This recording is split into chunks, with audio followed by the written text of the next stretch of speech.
What up? What up? What up, Elementals? It's your boy Fire. I am your illustrious host tonight. Pardon the background noise on my side. You know this new modern woman. Rest in peace, Kevin Samuels. They just cannot be tamed. You tell them to go to another room. You're doing the show live. They don't care. Open doors. The chimes are going off. They don't care. Anyway, on tonight's show, let me just introduce my brothers. I'm gonna bring my brother in. We'll go clockwise. For Earth. And I'm Water. Big Shoe in the building. Whatever that means. We're gonna have to get a definition. You have to break that down. What is so I've never shoe, heard of that. Shoe is the comedic word for air, wind. So Big Shoe is in the building. Big wind, big air. Okay, that's cute. That's cute. Oh, listen, gang. This is gonna be another rapid fire show. I got a hard stop at 9 p.m. at Eastern Standard Time. And with that being said, that means we got to go deep and we got to go quick. Pause. Deep and quick. Tonight's show is titled Real Boss Talk. And the topic of discussion is around the conversation. Can you truly be free if you have a boss? And I'm going to say it a few different ways to make sure it resonates with all of you out there. I'll say it again. Can you truly be free if you have a boss? Can you be free if you are a W-2? Can you be free if you're carrying out somebody else's dream? If you are a tactical or strategic resource to manifest somebody's dream that's not your own? Those are the questions that I want you all to be with. Now, with that being said, I want to start from a baseline place of what is freedom. And for the purposes of tonight's very in-depth and deep conversation, let's define freedom as the ability to do whatever you want with whomever you want for as long as you'd like to do it.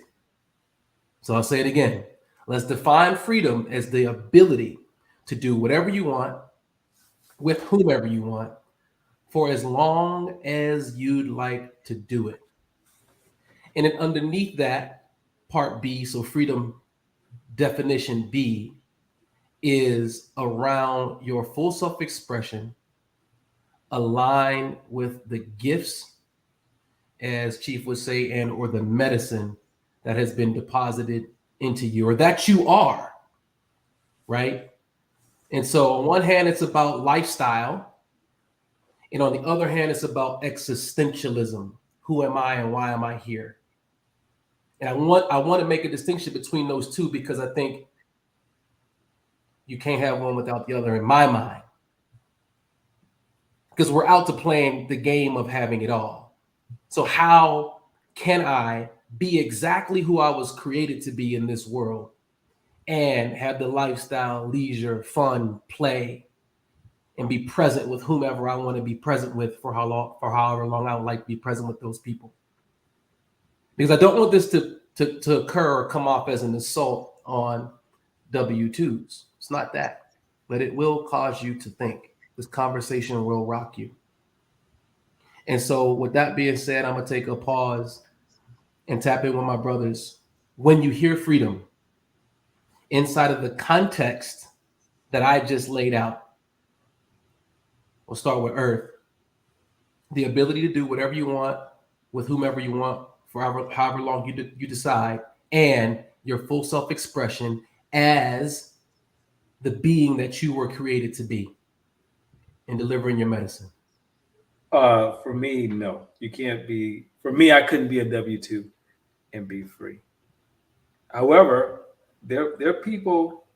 One of my favorite movies is Ants. Watch that movie. It's a great movie. It's a great movie. And some people are just workers. That's what they are. Nothing wrong with that. They're very, very happy working. Like 9 to 5, punch in, punch out, punch in, punch out. And for them, as long as they're able to sustain themselves, sustain their family, that's freedom. You know, they're not struggling. So I'll say for me, it's a very hard no. I can't be that. Gotcha. Very well said. Eloquently put. Water. How about you, brother? For me, I'd say it's a unilateral no, an absolute no. There is no circumstance where it's possible. It's like Lauryn Hill used to say, two MCs can't occupy the same space at the same time. And so, although what Earth laid out means that they are in their vibe and their security and their safety net and what feels in their comfort zone, they don't fit into those definitions. They're not fully self-expressed, and they're not able to do what they want when they want, whatever the rest of your definition was. Right. And so I fit into that unilateral no either. Like I just wouldn't fit into that like at all. And when I tried to do it, it didn't work. So any of my former bosses watching, you guys remember it didn't work. You know, I was fired from a lot of jobs. And then, you know, I was either fired or quit, and that was just the way that it went or whatnot until I finally figured it out that it's just not me. It's not my personality. Yeah. Matter of fact, it's not my DNA. It's not my DNA. When? There you go. Well, given the definition, you know, I would say none of us could be free, you know, because none of us could really have the capacity to do what we want, when we want, with whomever we want at any given time. I'll start right there. Number two is that even if we wasn't a W-2, even if we had our own thing, you know, unless you are strategic and you have built up systems that are automated, that allow you to have some semblance of that autonomy, then you're not free at all either. Because I know a lot of people that are self-employed or, you know, entrepreneurs, but you're still beholden to your clients and you're still beholden to your work and your, you know, whatever you're endeavoring. And I'll pause right there. But wouldn't you say, like when you're consciously choosing, I believe freedom still exists. When you're consciously choosing something, so choosing to say have your own business and you're choosing to follow whatever guidelines need to be followed in order to get your business where it is, there's still freedom there. Because it is literally a conscious choice that you sat down and said, this is what I'm going to do. Not where you're in a situation where it's a have to. To me, this is personally, that's not freedom when it's a have to. When there's no other, there's no other choice for you. There may be other choices, but you can't even see the choices to make them. But I get what you're saying, Water, and I don't disagree. I just want to add that there's something to think about when you're making a conscious choice to withhold certain quote quote freedoms in order to fulfill upon something. I think there's still freedom in there because you're freely choosing to do those things. Nobody's saying that you have to do them. You have to clock in at 9. You're actually in control of that. You're actually dictating that world, and you're creating it and dictating it yourself. Well, that was Wynn who said that, but I will interject to say that I agree with both of you. I think that Wynn is absolutely right. That, I mean, come on, let's face it, man. As long as we have clients, we have deliverables. Like we've talked about this ad nauseum amongst ourselves. And I think what I agree with what Earth is saying is that Earth, you are on the pathway to getting to what Wind is saying, where you're on the pathway. So what you were describing, Earth, is the path to what Wind is talking about, where you just have a system, you have an actual business, and the business is a set of systems that, you know, things are either delegated or automated, and you just like the business runs itself and you don't actually work in the business. That's the big thing with the E-Myth, you know, the E-Myth book and the E-Myth methodology, is that you work on the business so that you can get out of the business. And most people are working in the business, which basically means that you just created a job for yourself. And I mean, I'm guilty of creating a job for myself. And so part of why I'm so busy now is because I'm creating systems and automating things. And I mean, I'm talking about writing scripts, you know, whatever it is, to, you know, Python, to get out of doing that, you know, so that I don't have to touch it again. So I agree with both of you on that. Yeah, the interesting thing about choice is that you could become a prisoner of your choice. So you got to be very cautious in what you choose and how you choose it. And you have to be mindful of what's underneath that choice. So on the surface, it may occur that I'm choosing to do this versus that.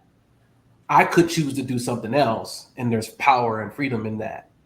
But if underneath that choice, or the illusion of choosing, is the providing basic needs like food, water, and shelter, then if there's something that's driving my choices or my set of choices in order to survive, in order to live, in order to finance my life, in order to have hot water and cold water, lights that come on, refrigerator, roof over my head, then are you truly, completely, absolutely free? And I would argue that you're not. And I would argue that most of us are not. And it is until, to Wynn's point, that we have, and Earth's point, that we have, here comes another kid into the household. Sorry, guys. It's not until you put systems and structures in place to have passive streams. So I chose these things. I chose real estate. I chose to have rental income. I chose crypto. I chose stocks, bonds, mutual funds. I chose to invest in a business that pays me a dividend or a royalty on a particular schedule. Those are strategic financial choices that, if done over time in successful businesses and successful investments, will yield you cash flow that you don't have to work for to finance said life. And so what I impressed upon you all at the outset of this call was my ideal. And I did so by giving you my definition of freedom. And I gave you two layers, two cuts of how freedom occurs for me. So inside of that, whether you're a W-2 or not, a sole proprietor, an LLC, S Corp, whatever, are you just doing your business on Cash App, not paying no taxes? You still have to see and be mindful of the fact that why did you choose that thing? And so I want to spin it back to Earth, because I want to dig deep, Earth, and I want to see if there was anything underneath your choice that was driven by meeting basic needs. Because I think until you can cast aside the necessity to meet those needs because they're handled, because you put those strategies and structures in place to handle your basic needs, whatever we choose, we got to make sure those basic needs are met. Yeah, but my basic needs was never a consideration. I never considered basic needs. Never thought about it at all. So I can't say it was really a consideration. And is that because your basic?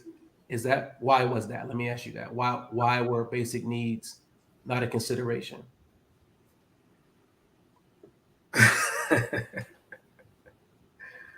Basic needs were not a consideration because I was clearly told they would be taken care of.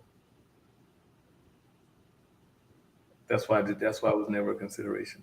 Yeah. I didn't want to make an assumption and answer the question, so I reframed it.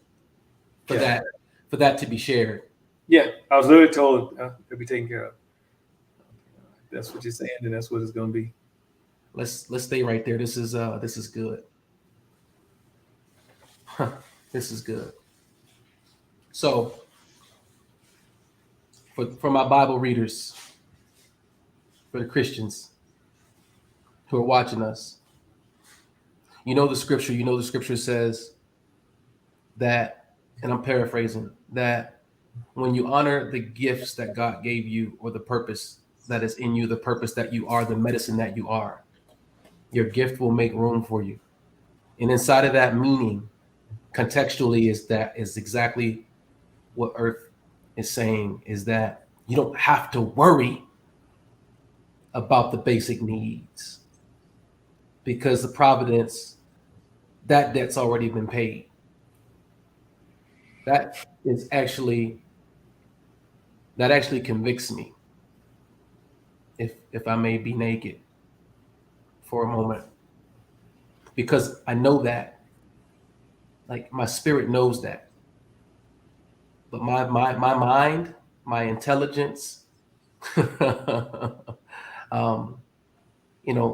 heart wiring says, "Shoo, boy, you got a wife and 4 kids. Boy, what the heck? You ain't no lily of the field. You ain't no bird of the air. You all human with a whole family. You have to know, and as a man, you have to have it all figured out, or you're not a man. This is just the narrative. This is just the voice. Like, you have to provide. It's on you to provide. And that takes me, and I want the elementals to get over here with me. Like, fire is on the mic, but I'm you and you are me. Okay? And that takes us down a path. That takes us off the path of organic.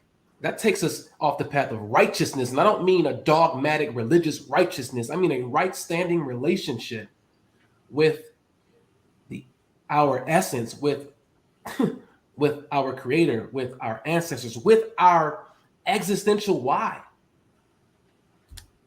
This bottle was created to hold water and preserve it in a form and fashion that allows it to be transported, housed, and consumed. This bottle was designed, fabricated, manufactured for a particular purpose and a reason. Consider. Just like the bottle, so are you.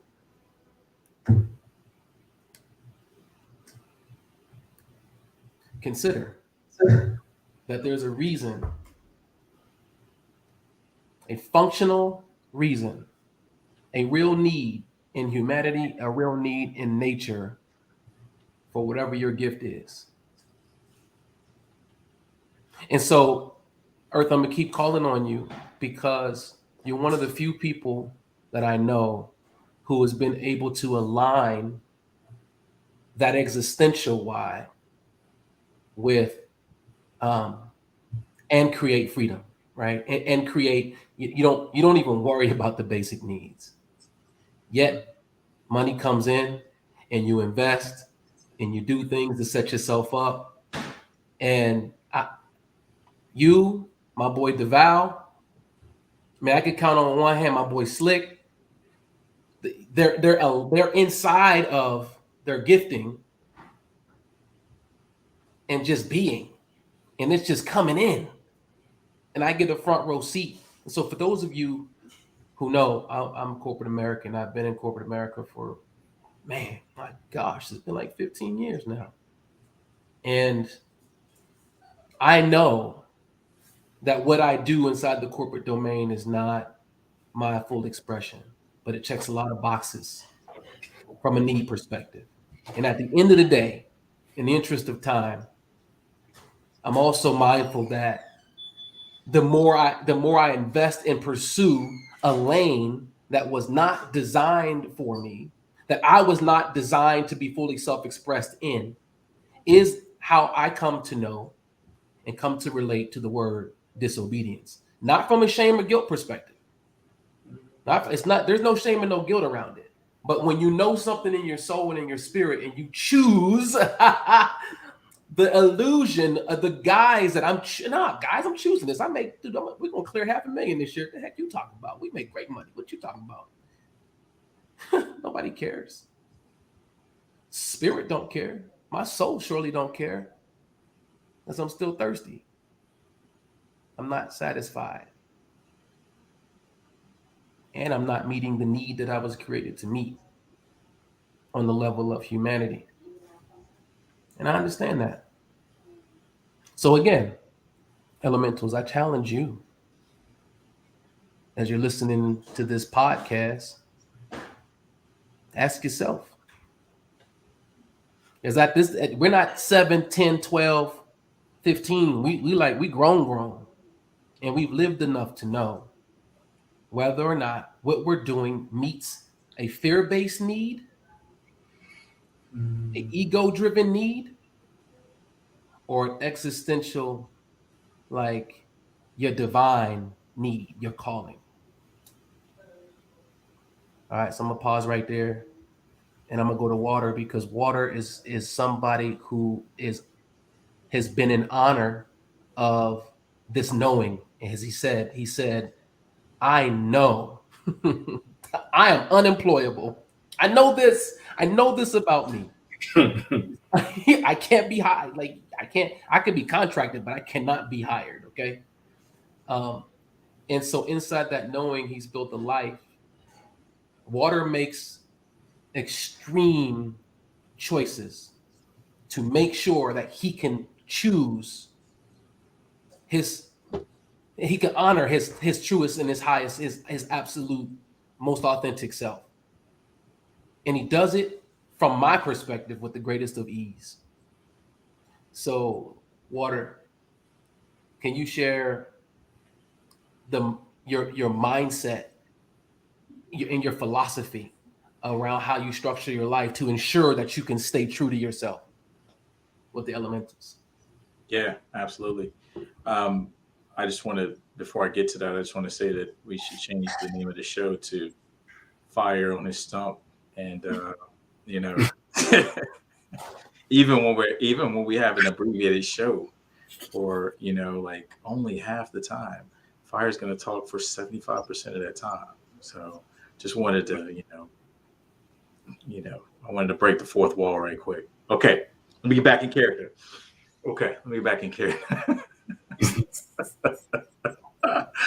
Oh man, yes. So, but to answer your question, bro, to me, it's all about risk tolerance. Okay, so Earth and I are two different people. This guy over here is just complete Zen. I'm more unzen, if you will. I'm the guy listening to David Goggins. So, to me, you just have to. It's unfortunate, but a lot of people really just don't want to work, and it's a lot of work to start your own anything. I mean, this podcast, nonprofit, business, it doesn't matter. Social club, anything that you want to do. It's just a lot of work. And so my mindset was just literally, it's not going to fail. And the whole burning of the ships, I did it. There wasn't a plan B. I didn't have a plan B. And I just my risk tolerance is so high that I told people, I was like, I'm willing to just be that. If need be, I'm willing to crash on someone's couch, even if I had to go crash on mom's couch. Like I would just be that, and I would be that loser dude. And that's what Elon Musk used to be. People don't realize that, but if you go actually do the homework on that guy, he used to actually be the loser guy who he and his brother slept. They had to rent an office and sleep on the couch in the office. And he said that his girlfriend had to come over to the office and spend the night at the office because that's where they lived, and they showered at the gym. So I think that you just have to really be willing to do that. If you're willing to do that, then you can actually make it. And at the same time, you have to pick something where you have a passion. That's the most, like repeated statement, but it's just so true. And if you put those two together, you're going to succeed. And if you're missing one of those two, to me, you're going to fail. You'll give up. It's that simple. You'll go find something that's a little bit easier because it is not easy at all. Thank you for sharing that. Yeah. Go ahead, Eric. No, and it just sounds like, it boils down to like being in a space of knowing. Yes. Just know. Not believing, not hoping, not having faith. You know that this is gonna succeed. You know that this is that you whatever you're pursuing is gonna yield the results that you desire. It's a knowing that you have. Period. And I get a lot of people just based upon fear, they will allow their knowing to elude them, and they'll lean on the side of hope and faith. They'll lean heavily over there, and that's a seesaw. That's a teeter-totter. That's a space of just not knowing what the outcome is going to be. But when you know it, you're clear. Like this is what it is, and you just pursue it. So that's what it sounds like. Just knowing. It sounds like Warder just knew. He knew him being a W-2. He knew that it's not going to work at all. And he knew that he was willing to do whatever it took to be successful. That's knowing. Yeah. No matter how ugly it gets, because right, it's not pretty doing something different, something new. You're not going to look good. You're going to look bad, and it's going to be really bad. And then all of a sudden it gets better, and before you know it, you're really doing it. Mm-hmm. So elementals, you'll find yourselves in me, pause. You'll find yourselves in earth, and you'll find yourselves in water. And I want to bring Win Big Shoe to the stage, because Big Shoe, from my perspective, watching Big Shoe go from a W-2, Big Shoe was always strategic, like the ultimate strategist. He's 10 steps, 10 years down the road, right? I'm not going to talk about your companies by name, but I will just say that from what I observed over the last 12 years is that you knew your end game in terms of your expression and your love for mathematics and your love for investments. And you would talk crazy about being responsible for $1 billion hedge funds and all this stuff, and try to get us to what was he trying to get us to send him his PayPal to PayPal, man. Yeah. he's going to turn a simple 500 to 500,000, right? And he probably would have if we would have just PayPal'd him water. It's our loss. And so I watched you take jobs as a W-2 with a mindset of this is a temporary thing. This is my training. This is my on the job, in the space training. I'm going to get in here. I'm going to pimp this situation and get every morsel of intelligence. I'm going to find mentors. I'm going to create networks.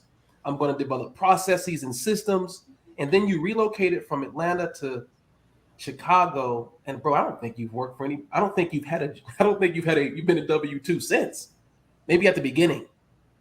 But share with the elementals your mindset and your process, and what, to Earth's point, what you knew about you that enabled you to go down that path. Well, let me say this first. We got a couple of minutes, so we're definitely going to continue this conversation next week, right?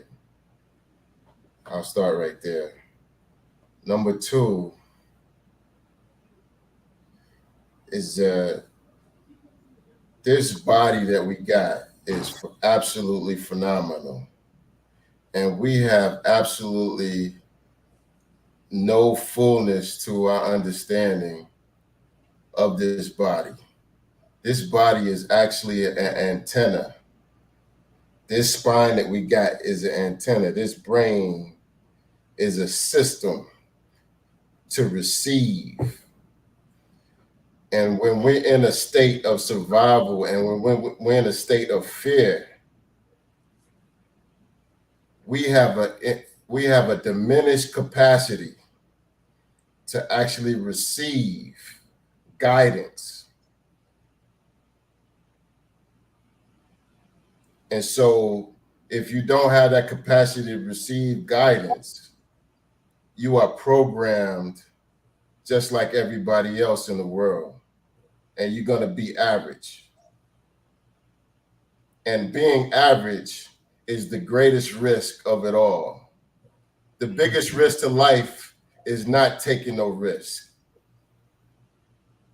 It's not living a life that you are here for.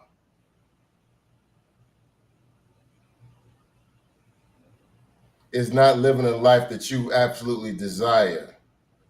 Going on trips, partying, having fun.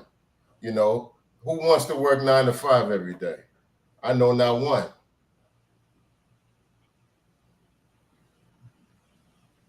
So to get out of the program, so the question is, how do we get out of that program? How do we get out of the fear? And for me, I always saw education as an opportunity to learn different things and to synthesize those things to create an opportunity for myself. That's one of the things that we don't actually do in this lifetime. We're programmed to go to school and to work for companies, but in all actuality, the basis of education is to learn something of substance and be creative and innovative with that which you have learned. And in the corporate arena, it's the same thing. It is an internship. It is a journeyman program to get experience and exposure to something new, and to take that and to create something for yourself. You're not necessarily supposed to be at a particular place, for 30, 40 years. Those days are gone. So, for instance, I was in banking. And so for banking, there is a journeyman's process. You start off as an associate. You go from a junior person to a more senior person, right? There's pathways, right? And at every level, you learn something different. You expose to something different. You experience something different, and you grow into that. And once you have mastery of something, of some discipline, the creative process is a reflection of that mastery, if that makes sense.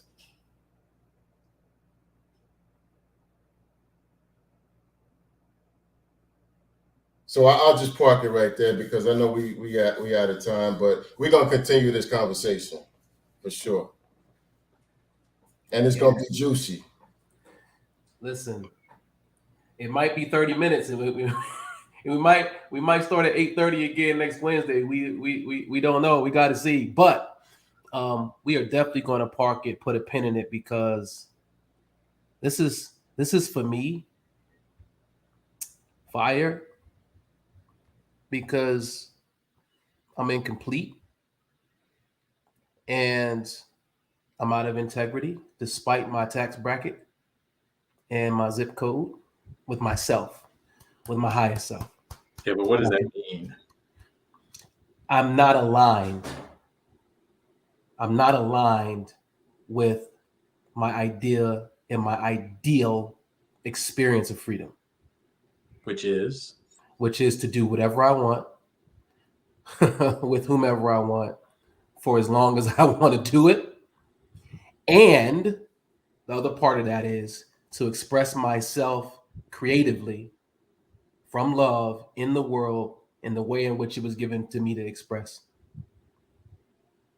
And there's no death sentence or life sentence to that. It's just when I feel that I should be doing something, I want to just do it without hesitation because of the knowing and because of the acceptance of who I am, without fear of lack, without fear of scarcity, without fear of providence, without fear of letting anyone down, specifically my wife and kids, specifically. So that's what it looks like. Yeah, when was speaking my language, because outside of triggering awareness or facilitating a desire to change through whatever message is given me, getting out of the way and being a conduit, whether it's being an author, speaker, people, you should be a motivational speaker. I'm not even really into labels. I just want to do what I feel. I want to do what I feel in perpetuity. I don't even coach life. Not me and Courtney had this talk like, well, what you're saying is not really a life coach, and it's not really a minister, and it's not really a motivator. I said, listen, Court, I can't put it in a box. It's just I feel it and I want to do it. Period. And that is my artistry, and that would be me being and living a life of obedience. It's being you. Simply put. And you choose how you express it out in the world. You don't have to put a name on it or put a title on it. It's just being you, being fully self-expressed in the world. Bold and unstoppable. When we talk about, we're gonna go for just a few more minutes, and we're gonna get out of here. But the 30-minute show that really was an hour. Told you, hey, these guys can't stop talking. They can't just yak.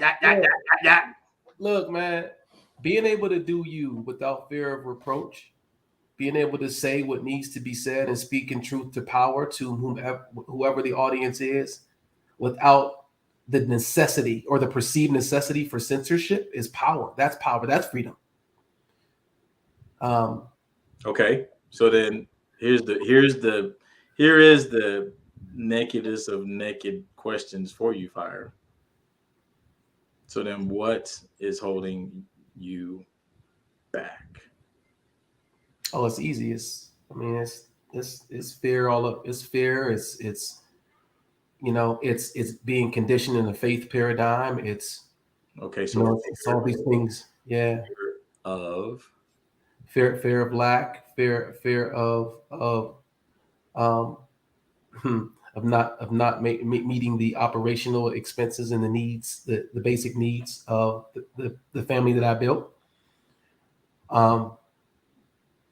Yeah, and I look, I've used, thank you, Water. I've used what I just said, and these guys can tell you is the same thing I said to them 10, 12 years ago when we would talk every day. It's the fear is still there. The fear, the things that I'm fearful of are not real, but the fear is real. Can I share something with you? Can I share something with you? Go ahead, bro. One of the pathways to burst through that fear is to actually acknowledge the truth. Is to sit down with paper and pen and write down the actual facts. And I'm going to tell you what the actual facts are for you specifically.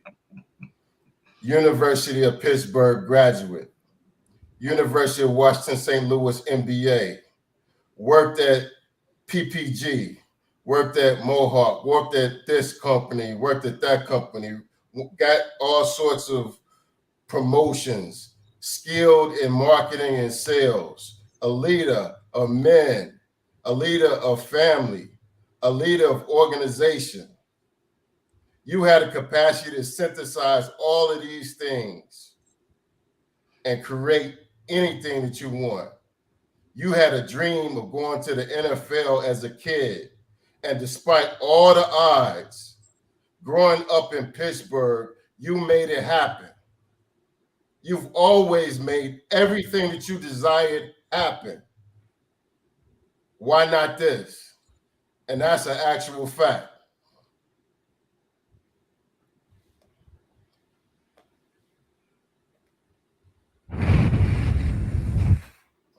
Big shoe in the building.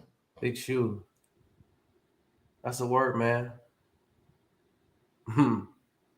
I honestly got to hang out with that.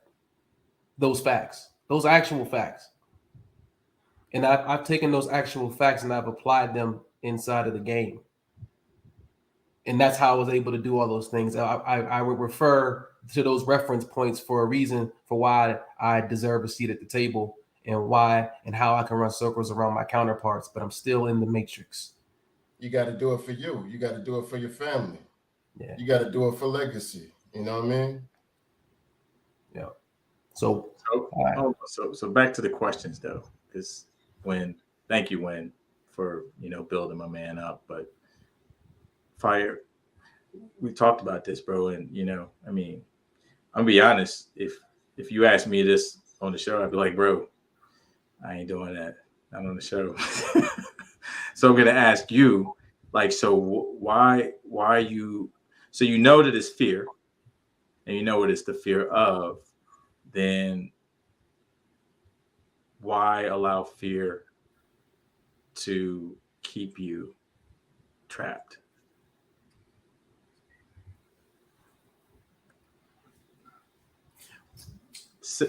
Asked a different way, why are you consciously choosing to allow fear to keep dictating your choices for you?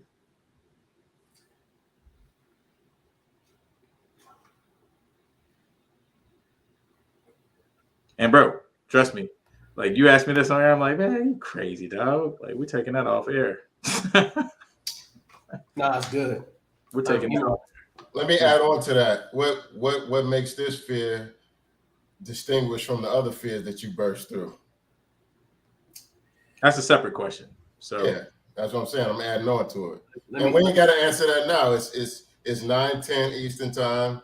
If you gotta run, you gotta run. You know what I mean?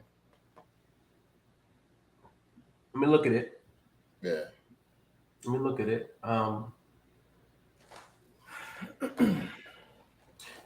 So what I am present to is the when we first started talking and we were having these conversations, I was literally in a state of having more month than we had money. Right? Like I was transitioning out of the NFL, savings gone, starting anew in corporate America, bought our first home. You were hungry, like just hustle time. Let me put that grizzle. My mind state was put your nose to the grind and you're inside a game that if you work hard, you will be rewarded. And the thing that I wanted to do most more than any other thing in life was to be able to take care of my family. And so to get to a place where that was possible, from being a struggle to being possible, and then from it being possible to there being surplus and abundance and overflow in order for me to invest in their dreams, contrast that to the 5 to 6 years where I was pursuing my childhood dream, which was unstable as freak as heck, but I did it, and we didn't even bat an eye. Like we had nothing. We sold everything we owned and moved to Kansas City when I played for the Chiefs. My family, myself, my wife, my kids slept on air mattresses, man. Nobody knows that struggle. Like to be a man and to have kids and a wife and to not know how you're going to feed them. I said to myself that I would never experience that. I made a choice that. So you talked about sleeping on the homie's couch or living with this person. That was off couch, dog. Yeah, I'd be the loser going back to mom's house. That wasn't friend. Yeah. And so what it boils down to in summation is the thing that meant most to me, I was on the path to achieve. And now that I'm comfortable, that's not enough. Right. And that's why the grapple or the discontentment is getting louder, because my desire to be fully self-expressed is louder than my desire to provide for my family because the cupboards are full. So then can we say then that this is the internal conflict of wills between this will never, ever happen again in my life. That's the one conflict of a will. And the other one is saying, this is not it. Like, I'm supposed to be doing this over here. And then this other shoulder on the other shoulder is we're never going back there, bro. you want to be what Water was talking about, dude? Like, bro, living with mom. I mean, that is a possibility if you go down that road. It's totally a possibility. Can we say that that's what the internal conflict of wills is? Well said. Well articulated. Well, let me say this, if that is the concept, then you have a poor relationship with reality, because that was then and this is now. You're not the same person. It's not the same circumstance, right? Like, one of the things about trauma, right, is that it's so embedded into us that we fear that same pain, that same experience, to the extent that our imaginations run wild and we act as if our experience could be the very same or even worse. But that has absolutely no bearing in the truth of reality. Because the fact of the matter is that you are 20 years older, you're much wiser, you got so many tools under your belt, you've been exposed to so much and experienced so much that you could possibly make the same mistakes. And it's all about planning, you know what I mean? Right. And being strategic about things like we talked about earlier. You're gonna be perfectly fine. We are our own worst enemies. That's the fact for each and every one of us. We hold ourselves back, and it's by the context in which we think, and the context in which we think is reflected in how we live. Right. Our behavior is absolutely corresponding with that. Yeah. What you hearing, Eric? So, really, really, really great points. I mean, I like Waters' analogy. I just call it nature versus nurture. You're nurtured to survive, whatever that is, but your nature is the thing that's dissatisfied. Now, for me, I just want you to I just want to make a request for you to take a look someplace at your attachments. What are you actually attached to? Because in some instances, it's the attachment is the thing that actually stops us. It's not really, and so some instances, yes, it's us, but it's the attachment. And if you can get and take a look and see the things that you're possibly attached to that don't serve you.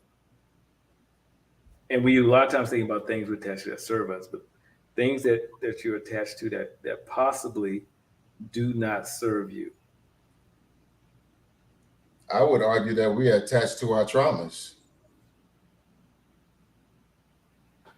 And that's the reason why we continue to go into the same cycle until we make a conscious choice to break out of those cycles and bust through it and go to next levels. I can say for me that's accurate. As I sit with the question, or I'm attached to not being poor. I'm attached to not being broke. I'm attached to not being able to provide. I'm attached to those things. And it's not just the 5 to 6 year stint in the league, bouncing from team to team, practice squad, moving this, that, and the third. But y'all got to remember, like, I was born into poverty. I wasn't, when pointed out to, but we've been evicted multiple times. We've been, you know what I'm saying? We've been homeless. Like, I've been a child that didn't know what I was going to eat for dinner. This ain't no 2022 to 27 run. 5 years of my 40-year life. It's it's 0 to being a man who has a whole family, and not being able to hold that down. So to answer that question, there's an attachment to not going back there and being in a system that says as long as you put one foot in front of the other, show up and do you, that's never going to happen. As a matter of fact, you're going to get promoted and get incremental bumps along the way, and put you in a position where you can finance all the things you want to do. But to the point that I made earlier, it's the nature part is getting louder. The older I get and the longer I stay in this paradigm, the nature part is the volume is is turning up, and the nurture part is quieting. And so I think that the nature at some point overrides the nurture, but it's us that determines how long that process is. And the determining factor is me actually putting pen to paper and putting together a plan to be able to pivot, and without anybody worrying about hot water, lights, food, shelter, etc., clothes, sneakers, tuition, whatever, like, etc. And that's the part, to Wynn's point, that I have not done. And so if I'm being true to myself and I'm being honest, Cousin Quaylen said, "Are you comfortable now, Fire?" Yeah, I never been so comfortable. You know what I mean? Like, I don't know. This is weird. Like, what do you mean? I still got money? I got money left over. We can go unplanned, unbudgeted to Vegas and spend a couple grand in 2 days and go see Usher. Absolutely. Like, this is crazy. Yeah, this guy's over getting manis and petties, you know. Literally. His lady, you know. For fun. As a matter of fact, you know, your lady's like, no, I don't want to go today. You're like, you know what? I'm going without you today. Going dolo. Like, it's true, guys. And so I'm leaving this call. We're gonna wrap. So before you wrap, let me just say this, Fire. And I want to share something too. Okay. Add to. Okay, so all right, we'll go right ahead. This will be our wrap up then. So I just want to say this, Fire. Like, you made a point that I totally disagree with. You said that eventually, nature takes over nurture, which I just totally disagree with, man. Like, so you have to be very careful with that line of thinking, because Les Brown says it best. He says that the wealthiest place on the planet is not the stock market or not Fort Knox, where all the gold is, but it is basically the graveyard, because people take their dreams with them to the graveyard, bro. And for me, like, that was what did it for me, man, is that I really realized that I had a dream that was different, and my fear was dictating me. My fear has actually dictated me to never go apply for a job again, which was, like, I had a boss, man, and I felt, okay, he might not have been this way, but I felt like he was just so disrespectful, bro. Just like, yo, are you serious? And it wasn't always like that, but when he got upset, it was just like, yo, really? Who actually talks to human, like, grown adults like this? And so I had that experience, and that was it. I was just like, man, I'm never working for someone else ever again, bro. Like, I'm not going to feel like that again. And, I had a dream of actually starting my own thing and, like, putting my own food on the table, and one day actually living like you live, Fire, but on my own dime. And, we kind of know each other's income. Like, I probably don't, like, my income situation isn't like yours, but I don't live in Calabasas. I live in Atlanta, where, you know what I'm saying? So, like, I'm living good, you're living good, but, like, I mean, I could go take a month off. Mm-hmm. And, I can tell my clients, yo, hey, this is what the deal is. And they'd be like, oh, okay, let us know when you get back, type thing. Everything's taken care of. You know, if you've got a problem, I'll check in once a week or whatever. So just remember, bro, the graveyard is the most wealthy place on the planet. And don't let your wealth spill over into that abundant place with all that other wealth. Keep that one in mind, bro. Really, really hang out with that. Because we think about it, bro. We've been talking about this since 2009.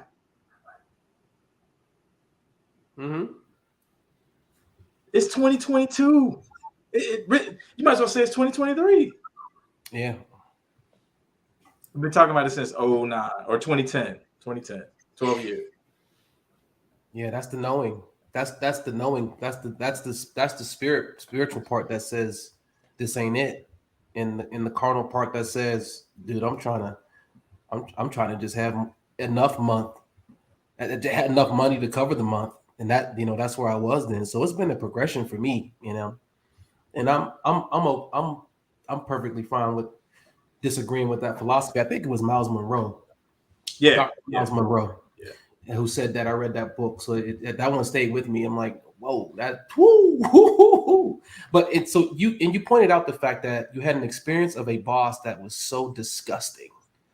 It turned you off for working for somebody for the rest of your life. And there's life experiences, if we're mindful, that sort of, like I said, for me, the nature part is getting louder as I get older and get more comfortable financially.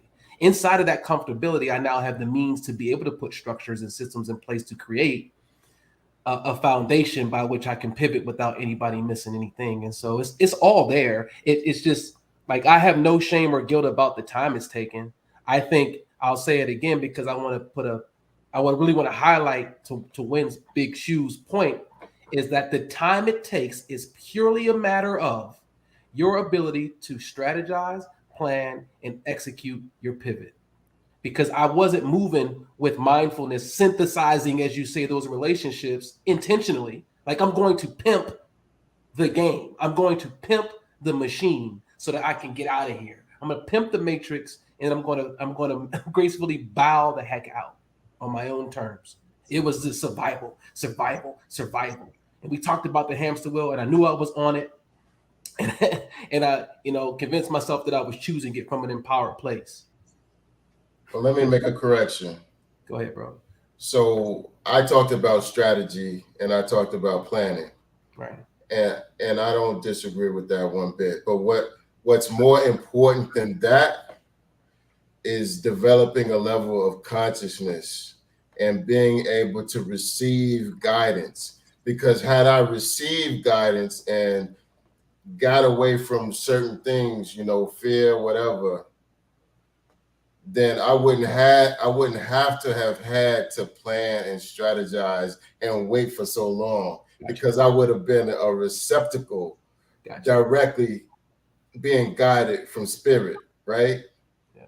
The second thing I want to add on is that one of the addictions that we got is the addiction from striving. And I just share this with you guys. I am one of the most accomplished persons. I was one of the most accomplished persons at a lot of my organizations that I work for. From an educational and professional educational standpoint, I had all sorts of certifications and licenses. Nobody could touch me. And every time I got a damn certification, I still felt unfulfilled. So it was like a bottomless pit. And that's when I realized that I was addicted to working. I was addicted to striving, not acknowledging that I had made it already, that I didn't have to strive anymore. I didn't have to prove anything to anybody other than myself. And that is a very powerful place to be. It's just like the end of slavery, Emancipation Proclamation. The slaves were free. and they went out and they looked around and said, "Eyes free. What I'm gonna do next? You mean I can go? I can go over there? I can drink this water. I can have. You sure I can do that?" So we have to recognize that eyes free. We ain't got to strive. All we need to do is use the tools that we have accessible to us and create something for ourselves and go to the next level. In regard to you, Fire, specifically, and to all the people out there, one of the things you got to realize, regardless of whether you make it six figures or whatever, taxes are high here in the U.S. And so if you make it 500, you could just skim 50% off right then and there and say that 250 is going to Uncle Sam and you only got 250 in your back pocket. If you run a business. But keep going, though. Keep going. So you take 500 and you knock it all the way down to 250 just off the bat. Not to mention, you got children, you got car, you got oil, you got gas, you got electricity, you got, insurance. So you may as well knock another 100 off right there. So at the end of the day, you got a $150. So you bust your ass for all this time, and at the end of the day, you just got a $150 out of 500. Now, wouldn't that make you upset? So because of that upset, that ought to propel you or compel you to shift using your gifts to create the exact life that you want and have the businesses that you want. And I'll just park it right there because I know Earth want to chime in and add on as well. Yeah, I know you're feeling the win, but let's keep it clean, baby. Go ahead, Earth. Yeah, so what I don't want to skip over is... See that, man, water ain't free. You see that? Y'all see that? So we're gonna keep it late. Look, so if you want to take it there, it's just guys. bro. Let's keep it. I'm the police. I'm the clean police, bro. Like, we keep it a PG over here, man. So it's 12. I told you. So open your mouth, man. Come on, dude. What's wrong with you guys? 5-0 said freeze, on, and dude. I got none. Come All on, my people to be free. What? Anyway, okay, go ahead, Earth. Go ahead. Like they want to skip over like it's funny or something, But we want 13-year-olds to watch this, and you up here using profanity, bro. Come on, man. Come on, dog. Anyway, go ahead, Earth. Go ahead. You ain't seen SpongeBob lately. Come on, bro. Come on, man. Go ahead. All right. So, one of the things that I don't want to skip over that is extremely important is context.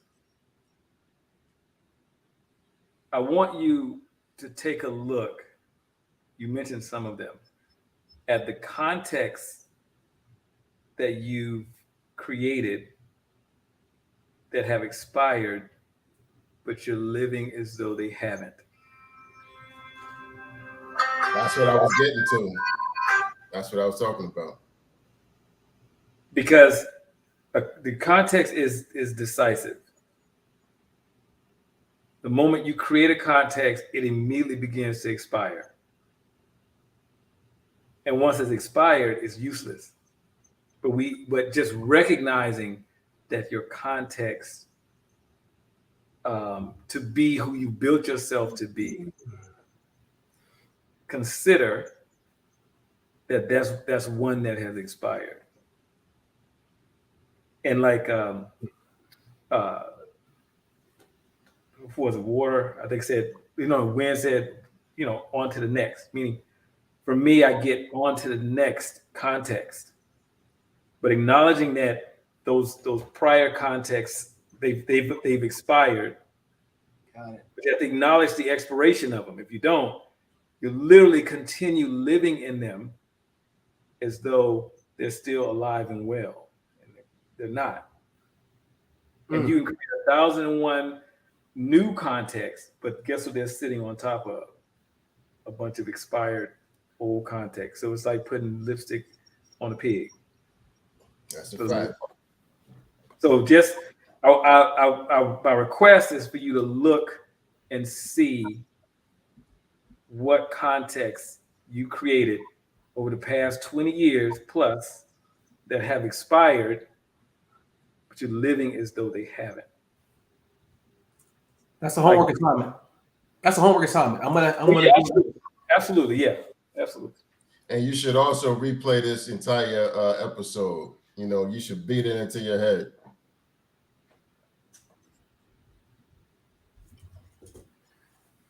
Yeah, because there's some tools here, some big time tools. I think we beat this one in the head, man. We went 30 minutes. Let's wrap it to an hour or whatnot. Hey, we're gonna do part 2 next week. Come back. We just did part 2, but this is gonna be part 5 that we do next week. And we're gonna see this. We're gonna see this through next week. I'm going to share the lists of contexts that have expired that I carry into every context that I create in the present moment. I'm bringing them. Like, here's a new realm of possibility right over there, and then I bring them in, and then it's no longer a new realm of possibility. Like, it's the same old show. So I'm going to, in real time, okay, put my booty in the seat and do this work in front of all of you with the help of my brothers. I'm gonna do this work. So we're gonna start next week's show. What are the expired contexts that Fire, hold on to as though they are real and right now? We are doing the work with you, bro, because there's always another level for all of us to go.